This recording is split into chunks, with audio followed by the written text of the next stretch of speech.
నమస్కారం. అందరూ బాగుండాలి, అందులో మీరుండాలి, మీ కుటుంబ సభ్యులు బంధుమిత్రులు ఉండాలి, నేనుండాలి, నా కుటుంబ సభ్యులు బంధుమిత్రులు ఉండాలి, ఈ సమాజం ఉండాలి.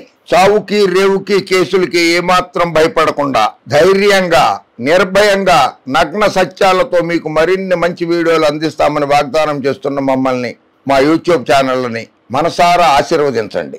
ఈసారి హిట్ కొట్టేస్తాం. ఏంటి కొట్టేది? ముఖ్యమంత్రిగా ఉన్నప్పుడు దోమల మీద యుద్ధం ప్రకటించి ఓ బ్యాట్ ఒకటి పట్టుకుని తిరిగాడు దోమలను చంపడానికి. ఆ దోమలకి చచ్చిపోలేదేమో, హిట్ కొడతావా? స్ప్రే హిట్ అని స్ప్రే ఉంది, ఆ స్ప్రే కొడతావా? హిట్ కొట్టేస్తాట కలలుగా అంటున్నాడు బాబు గారు. విధ్వంస పాలన కావాలా, అభివృద్ధి పాలన కావాలా? జగన్మోహన్ రెడ్డి గారు ఏం విధ్వంస పాలన చేయడంలో, విధ్వంస పాలన చేస్తే నరేంద్ర మోడీ గారు ఊరుకునేవారే కాదు. నేషనల్ హ్యూమన్ రైట్స్ కౌన్సిల్స్ అని ఉన్నాయి, చాలా సంస్థలు ఉన్నాయి, కేంద్ర ప్రభుత్వ సంస్థలు ఉన్నాయి, ఇంటెలిజెన్స్ బ్యూరో ఉన్నది, రీసెర్చ్ అండ్ అనాలిసిస్ వింగ్ ఉన్నది. వాళ్ళందరూ కేంద్ర ప్రభుత్వానికి నివేదికలు పంపి ఉండుంటారు. విధ్వంస పాలన చెయ్యాల. అరాచక పాలన చేసింది చంద్రబాబు నాయుడే, అవినీతి పాలన చేసింది చంద్రబాబు నాయుడే.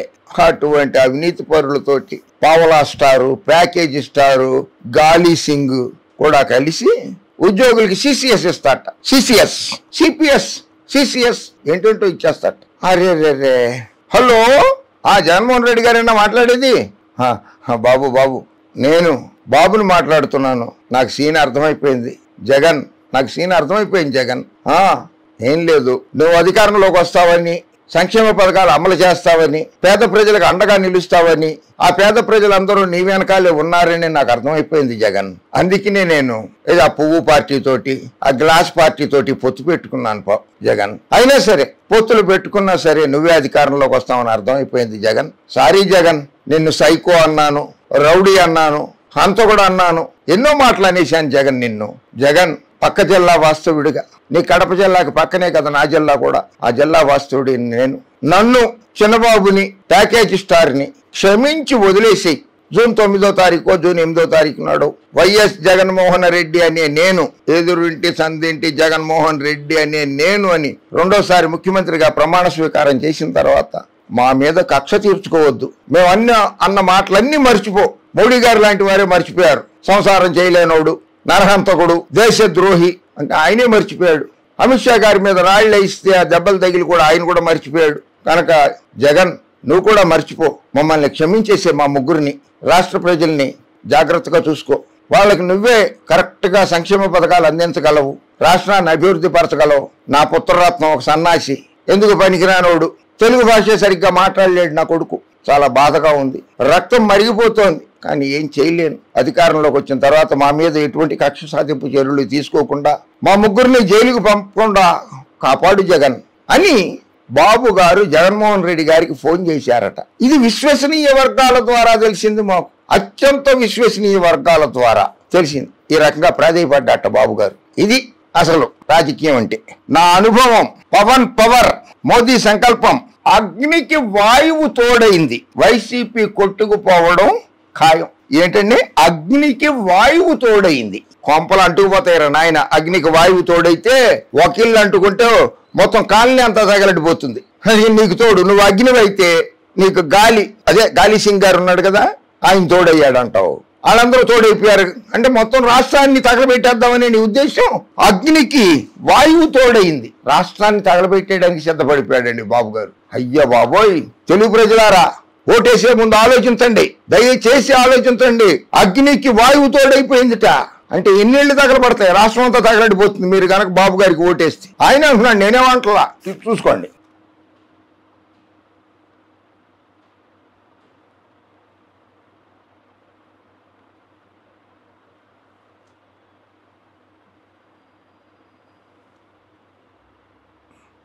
నాకు అనుభవం ఉంది, అనుభవం ఉంది. రాష్ట్ర ఖజానాన్ని దోచుకుంటంలో అనుభవం ఉంది, రాష్ట్ర ప్రజల్ని మభ్యపెట్టడంలో అనుభవం ఉంది, అసత్యాలు చెప్పడంలో అనుభవం ఉన్నది, ప్రజల్ని ఏమార్చడంలో అనుభవం ఉన్నది, వెన్నుపోటు పొడవడంలో అనుభవం ఉన్నది, పార్టీలతో పొత్తులు పెట్టుకోవడంలో అనుభవం ఉన్నది, పొత్తు వదిలేసిన తర్వాత వాళ్ళని తిట్టడంలో అనుభవం ఉన్నది. ఎన్ని అనుభవాలు ఉన్నాయి నీకు? 45 ఏళ్ల ఎక్స్పీరియన్స్. మాటలా ఓటుకి 5,000 పెట్టి కొనగలిగే సత్తా, 1,00,000 కోట్ల ఆస్తున్నది నా దగ్గర, నువ్వే నంద్యాల సభలో చెప్తేవు బాబు. ఎమ్మెల్యే జీతంగానో, మంత్రి జీతంగానో, ముఖ్యమంత్రి జీతంగానో 1,00,000 కోట్లు నీకు ఎలా వస్తుందో ఒక్కసారి రాష్ట్ర ప్రజలకు వివరించి చెప్పగలవా? పవన్కి పవర్ ఉంది. పవరా? ఏం పవరు? కండబలం ఉందా? పక్కన వాళ్ళు ఎవరు అంటారే, ఏంటంటారు బాబు, వాళ్ళని పెట్టుకుంటారు, చూసావు, డబ్బులు ఇచ్చి పెట్టుకుంటారు పక్కన బౌన్సర్స్. ఆ బౌన్సర్స్ కి పవర్ ఉంది, పవన్ గారికి పవర్ లేదు. 2 సీట్లు పోటీ చేసి ఓడిపోయాడు. 132 సీట్లలో పోటీ చేస్తే 121 సీట్లలో డిపాజిట్లు రాలా. ఆంధ్రప్రదేశ్ శాసనసభలో, తెలంగాణ శాసనసభలో 8 సీట్లు పోటీ చేస్తే డిపాజిట్లు రాలా. పవర్ ఎక్కడుంది? ఎక్కడుంది చంద్రబాబు? ఎందుకు ఇట్లాంటి అసత్యాలు ప్రచారం చేసుకుంటూ తిరుగుతావు ఊళ్ళెమ్మడపడి? ప్రధాని మోడీకి దేశాన్ని ప్రపంచంలోనే అగ్రగామిగా చేయాలన్న సంకల్పం ఉంది. ఎస్, ఆయనకు ఉన్నది.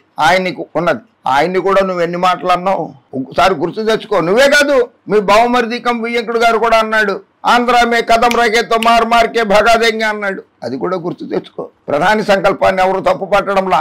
అగ్నికి వాయువు తోడైంది, ప్రజాగ్రహానికి వారాహి జత కలిసింది. జగన్ అనే అహంకారాన్ని బూడిద చేస్తుంది. 5 కోట్ల మంది ఆంధ్ర ప్రజలకు చెప్తున్నా, సైకిల్ స్పీడ్ కు తిరుగులేదు, గ్లాస్ డోరుకు ఎదురు లేదు, కమల వికాసానికి అడ్డే లేదు. మంచి స్క్రిప్ట్ రాసి ఇచ్చారు. ఇది నీ ఒరిజినల్ స్క్రిప్ట్ కాదు చంద్రబాబు. ఇది నీ ఒరిజినల్ స్క్రిప్ట్ అయితే కాదు, చక్కగా ఎవరో రాసి ఇచ్చిన స్క్రిప్ట్ ఇది. సైకిల్ స్పీడ్ కి తిరుగులేదు. చాలా సార్లు మీరే బహిరంగ సభల్లో చెప్పారు, సైకిల్ కి ఓటేస్తే నాశనం అయిపోతారని. సైకిల్ కి ఓటేస్తే ఉరేసుకున్నట్లే అని మీ పుత్రరత్నం గారు కూడా అన్నాడు చాలా సార్లు. గ్లాసుకు ఓటేయకుండా నన్ను ముఖ్యమంత్రి అని ఎందుకు పిలుస్తారని చెప్పి మీ పవర్ స్టారే అన్నాడు. సరే, మోడీ గారి గురించి మనం వ్యాఖ్యానించక్కల, అది పెద్ద జాతీయ పార్టీ, వారు మీకు తోడయ్యారు గనక కాస్త సంతోషంలో మంచి పదాలు వస్తున్నాయి అప్పుడప్పుడు. సైకిల్ స్పీడ్గా ఉంటే గ్లాస్తో పోతేందుకు, గ్లాసులో పవర్ ఉంటే కమలంతో పోతేందుకు నీకు? అంటే 3 పనికిరానివే. రాష్ట్ర ప్రజల 3 పనికిరానివే. అర్థమైందా? యువత భవిష్యత్తుకు, రాష్ట్ర అభివృద్ధికి తిరుగుండదు. ఎన్నికల తర్వాత జగన్ కు చెప్పే గతి. 52 రోజులు అనుభవించారా? కాదే, ఇంట్లో నుంచి భోజనం వచ్చిందే, చెప్పకూడదు, ఎవరో తినలేదు మీరు. మీకు ఇంటి నుంచే కదా భోజనం వచ్చింది. జగన్ గారు 16 నెలలు ఉన్నాడు ఆల్రెడీ, ఆయన ఎక్స్పీరియన్స్డే. నువ్వేమో ఆయనకి చెప్పక్కల్లా, నీకు కొత్తగా అనుభవం అయింది. అనుభవాన్ని పుత్రరత్నానికి, నువ్వు పవర్ స్టార్ గారికి చెప్పుకో. చంద్రబాబు గుండె ధైర్యం ఉన్న నాయకుడు, అనుభవం ఉన్న వ్యక్తి, అభివృద్ధి కోసం పరితపించే మనిషి అని పవన్ కళ్యాణ్ గారు అన్నారు. ఆయన మీద ఎన్ని ఛార్జ్ షీట్లు నమోదవుతున్నాయో, స్కిల్ డెవలప్మెంట్ కేసు, మద్యం case, inner ring road case, ఎన్ని కేసులు, ఫైబర్ నెట్ కేసు, ఇసుక అక్రమ దందా కేసు, ఎన్ని కేసులు ఉన్నాయో తెలుసు కదా పవర్ స్టార్.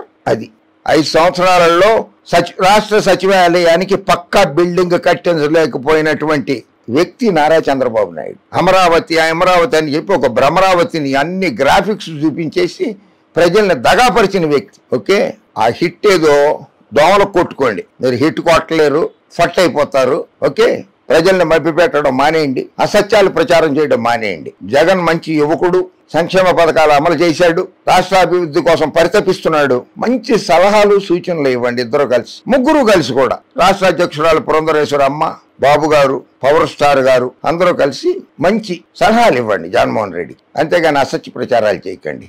Okay, bye.